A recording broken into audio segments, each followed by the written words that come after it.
Obviously, I was going to talk to you a little bit about offline, because obviously you are an offline advocate, which is great, and obviously offline is all about really randomness and serendipity. In terms of offline, obviously you've been a couple of times, you're coming next week to a dinner as well, but I mean,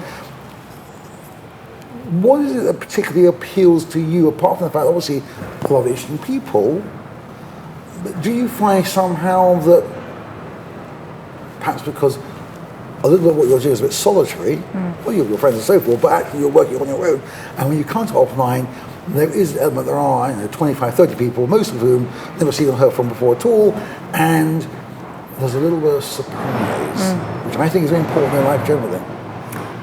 Absolutely, and I think that there is always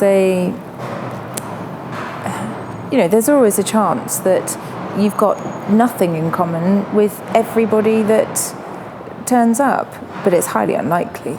And there'll always be people there that you just, because they're from all sorts of trades and walks of life, there's always something to talk about. There's always something where you think, oh, I've got a bit of experience with that, or I wanted to know about that, and the kind of conversations that it leads to are, that's why I go, really, because I find the whole thing fascinating. I do remember the very first time you came, somebody else you met who I didn't know either was Eugene Jilks, who was, I think, a bronze or silver Olympic medalist in, what was it, the decathlon. He was a training partner of Daley Thompson, who was obviously a very major figure in British athletics.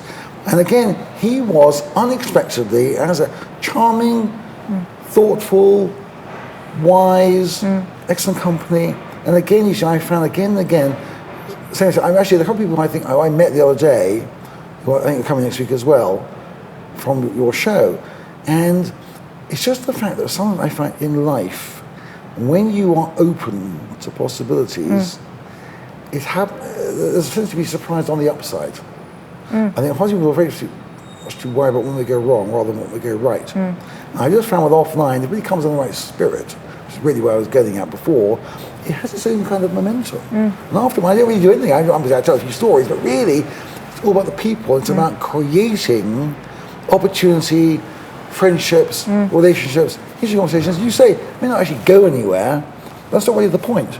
It's the fact that you're there and you feel that you've got some value, you fit in, and that we are always learning. And that for me, in a way, obviously having hosted numerous dinners over the years, it's all about the people. And the fact that we met, again, randomly because of the Ashurst Art Prize, and I think I turned up one evening to talk, or maybe even not to talk, I think I was just in the crowd. Yep. I asked a question, and I think actually the individual concerned wasn't terribly pleased with my question, and as a result, most people like yourself came up after we got chatting. But I think to myself, that is actually what I think life is all about. I feel that in the modern world, things are far too prescriptive, far too ordered. And the very fact, as you said, you came across your technique with the pictures. Yep.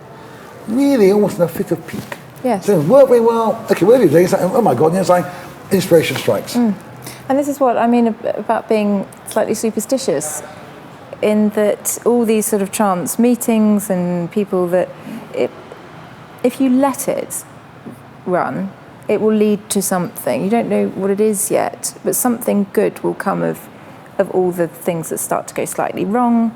In my slightly twisted non-scientific logic, it's going wrong for a reason, because it's leading to something that will go even better. And yeah, so I think you've got a very positive attitude, which is great. It's probably why you've been successful in so many things you've done. Actually, whatever you've done, it seems to me you've done with a level of accomplishment, which is fantastic. I think I think I've learnt that from my parents.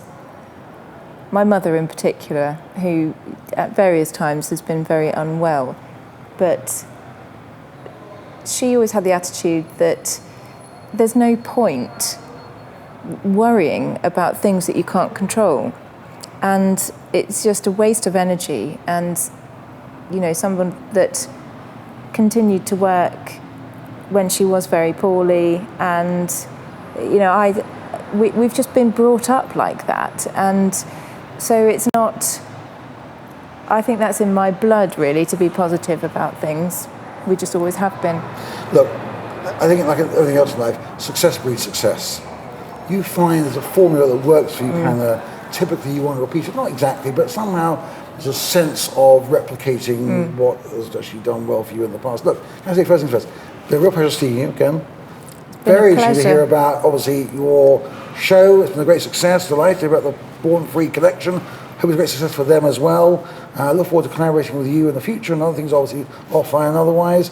And look forward to maybe doing another interview in the future. Fantastic. Super. Great to see you. Thank you very much. Thank you. Done.